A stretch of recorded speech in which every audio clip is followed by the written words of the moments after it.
Testing, testing. Can you hear me?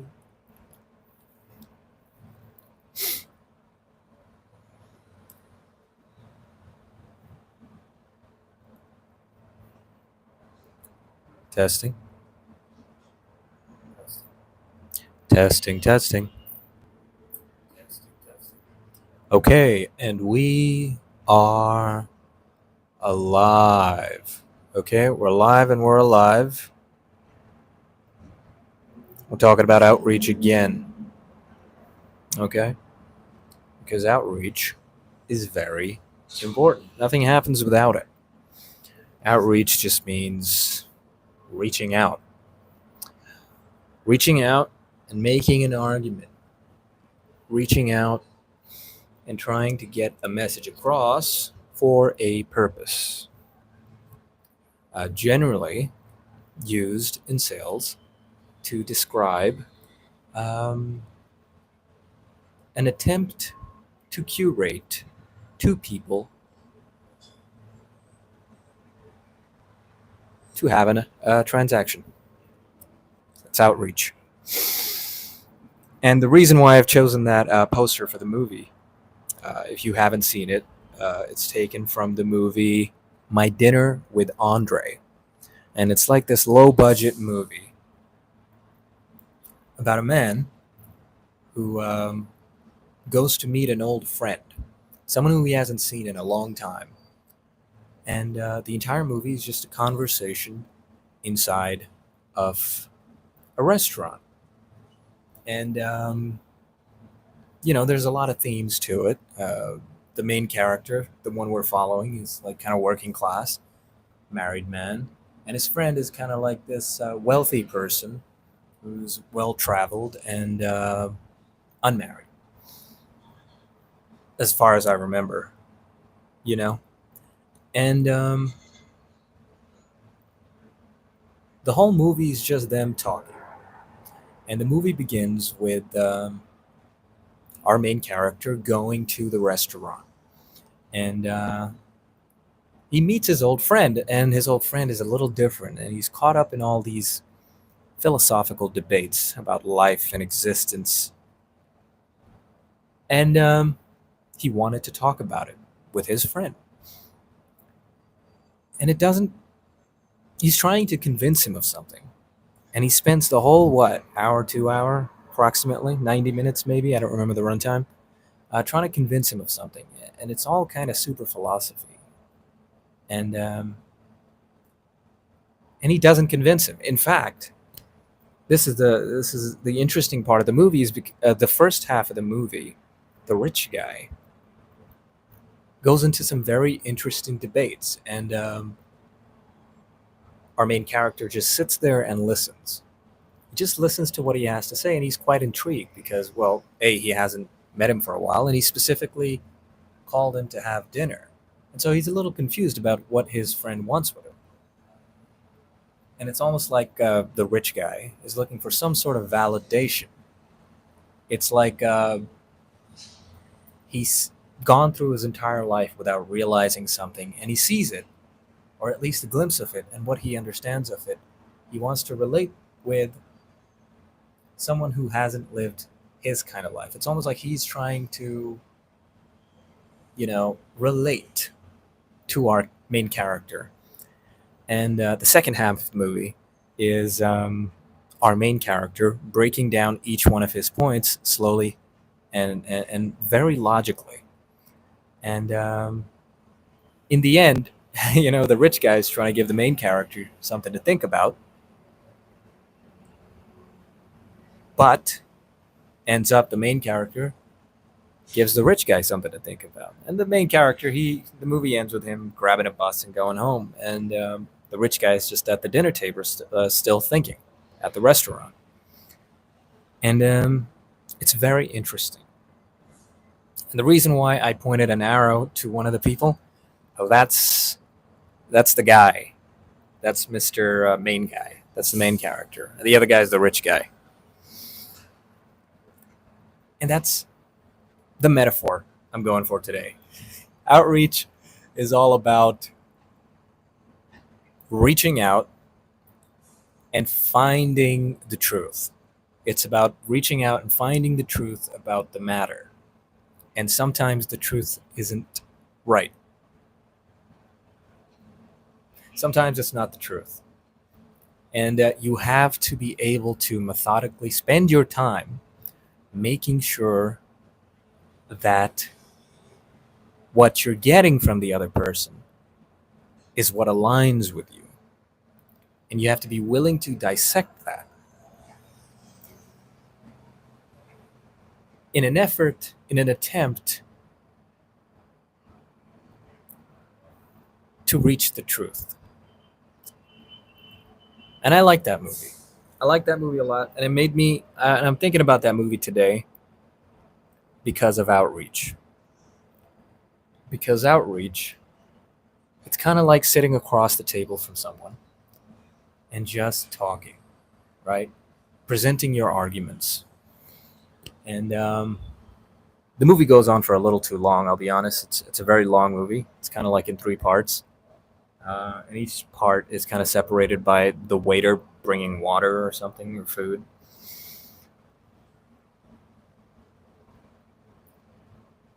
And the point I'm trying to make is that no matter what you're doing, you have to be able to convince someone else. You have to be able to convince someone of an argument. And that could be anything. It could be a sales argument. That could be, uh, you know, a marriage proposal. It could be anything. It could be convincing someone what food to eat that night. If you're ordering food, where should we order from? You have to make a case. Everything in life is just reaching out to someone and making a case. And you have to be able to know the truth, or at least be in pursuit of truth to be able to get to the truth, because it will not come to you on the plate, right? So pretend you're the main character of the story, right? And you get invited to dinner, and someone's just shouting these philosophies and their experiences and whatnot, and it all sounds really well crafted, and because they're your friend or whatever, or you know them, or maybe it's someone you want to impress. There's this idea of, well, maybe I should, just agree, or I don't want to start an argument or anything like that. But no, the main character does not bend. He listens. He listens. He does the due diligence. He gives the respect of listening, but he does not bend on his principles, on his understanding of reality, just because. And you can tell that he's open to being convinced, but nothing is going to convince him if it's not a really strong argument. And so, yes, outreach can feel like you're going knocking on doors, but that's only, like, that's only really the bigger part of the equation when your principles, your way of understanding the world is not being threatened, right? Like, it's like if you're ordering food, that's going to be what, maybe just for the night, right? Or if you have leftovers the day, if you make a bad decision, it's not the end of the world. But if you're making long-term decisions on wanting to work with other people, it's something that you have to consider, because it's not just knocking on a door, it's also you seeing whether you're a fit for them, right? Because we're good people and we do good things. Our attempt, our want, is to provide real value, right? And so, sure, we can see a person and say, yes, we fit in that puzzle, we can provide value in there, but do they provide value to us, right? So you kind of have to think about it like one of those, like a 70s TV show where people meet and, those rich CEOs meet for dinner, and they're like, hey, CEO, what do you think about this? and then they shake hands, and that's a deal, right? And it's all about just making deals. That's life. You just have to make deals, and the more important the deal is, the more you have to make sure and do your due diligence, have your dinner with the person, right? You have to have that. You don't even have to have a dinner, but you need to understand fully what you're getting into. And in the movie, he understands, he takes the time to understand, and once he understands, he begins arguing back. See, initially he's like, oh, okay, huh, do tell me more. Yeah. Well, okay, I guess I've never thought about it like that.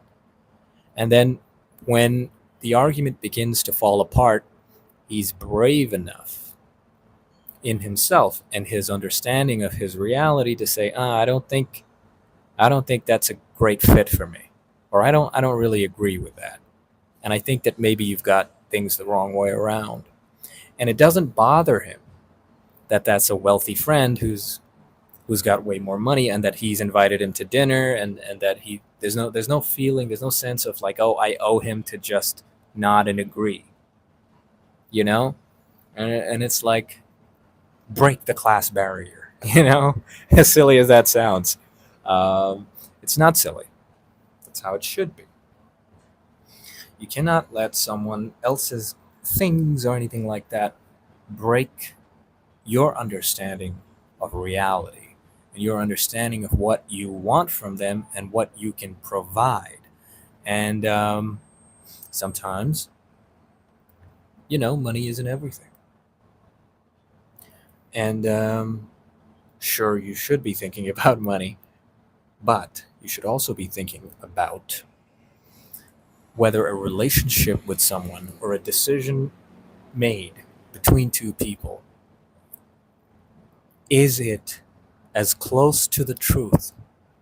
Or, if you're, if it's something incredibly niche, is it as close to the truth or perceptible truth as possible? And that's what I've been thinking about. My dinner with outreach. And I think it's interesting because I've never thought about it like that until I got onto LinkedIn, because it's not just social media, right? On Instagram, TikTok, whatever, I kind of stay invisible. It's like I enjoy my content. I don't really talk to anyone besides people I know. And if anyone messages me, it's usually like a spam anyway, or someone I don't know. And I usually just say, who are you? Do I know you? Excuse me. And then I'll just and if it's not someone I know or someone I'm interested in talking to, it's like, thank you, goodbye. But on LinkedIn, it's like, it's a different world. Everyone there is there for a reason. And it's like every time you speak to someone, it's that dinner. And and you cannot rush it. It cannot be rushed. And so you have to do your due diligence before going to that dinner. There has to be hesitation, but not blind hesitation. You have to know why you're hesitating. And then when you get there, you have to be willing to listen. The first thing you got to do is, because you're the one doing the outreach, right? The first thing you have to do is listen. You ask questions. What do you mean? What are you doing with this? Is this something you're interested in? What do you think about this? Can you find value in this? And then it's time to find the truth. And that process of having the dinner is incredibly tiresome. It's can be tedious because it's a lot of steps, and it's like, why can't people just be honest with each other? It's like, no, everybody has their own way of understanding the world, and you cannot just change someone's mind because you think you know the truth, or because you feel that what you have inside your mind is the truth. You have to be able to align your perspectives of existing and see if you can reach a common goal with common understanding and align. tenet. You know what I mean? So that's what I've been thinking about. And it's incredibly tiring and tedious. And, you know, if you're not used to it, it can be quite daunting. It's almost like, you know, you're invading someone's personal space. You know, it's like I message you, or I end up as a notification on your phone, and then you have to open it, and it's like, you know, you have to get over the idea that you're going to be burdening someone with your presence, because you have to believe that what you have is of value, and that you're attempting to get closer to the truth. And that's why this process needs to be tedious, because it's a responsibility. It's a responsibility to knock on someone's door and offer them something. It's a responsibility to. That's why you get a lot of like people who get angry at like door to door salesmen, right? Because they don't care, right? They'll just knock. They'll just knock, and you know it's fair enough. You got to eat, you know, and if you can get a good deal and you can get someone good value, why not for like a product or service? But you have to be willing to put in the effort when it's online, especially on a platform where there's so much spam and everybody's kind of got their guards up to make sure that they, you know, protect themselves from any sort of, you know, let's call it predator, scam artist, con, because there's a lot of that out there. And so, admitted, you know, fair enough. People are worried about that sort of thing. So you have to approach it with a certain level of finesse. You have to think outside the box, even though the box doesn't exist. You can watch another live. It's like a few days ago. The box is a lie. And there is no kind of one way of knocking on someone's, let's say, DMs, you know, just sending them a message ending up as a notification. There's no one way to do it because everybody's different and everybody will perceive. You know, some person maybe got lucky and has never had a spam a message, or is just very good at sifting through them, or someone maybe has been scammed a few times, and when you send them a message, they're very on guard. And so you have to, you know, you can't take it personally. You have to be willing to break through that in an attempt to reach the truth. And that might sound like cope as a way to, you know, deal with the feeling of being a burden on someone's time. But it's just something you got to deal with because there's no other way. You have to do it. You have to do outreach. And you have to do it correctly. You cannot just spam requests and spam messages, be like, hey, do you, da, da, da, da, da, da. And it might work. There's, you know, you knock on enough doors and someone will say yes. You know, you can win via a numbers game, but is it a pursuit of truth then? I guess we'll talk about that later. But that's what I wanted to talk about. Great movie. If you have time, watch it. It's a bit of a bore, but if you can sit through it, you might gain some dopamine back, and it might heal your brain rot a little bit. Uh, Boredom is good. Boredom is good because boredom will always feel awful. Does that make sense? It's the You know, it's like with like drug addiction, right? The reason people get addicted is because they can never reach that first high again, right? That's what they taught us in school. Like you'll do a drug and then you'll feel amazing, and then you'll try to reach that state of whatever, and you'll never reach it. But with boredom, you can always be sure that you'll feel more boredom. You'll always have boredom in your life, and it'll always be as awful as it always is. So boredom is good because it's not finicky like dopamine or things that are fun or things that you can enjoy, because you can get bored of things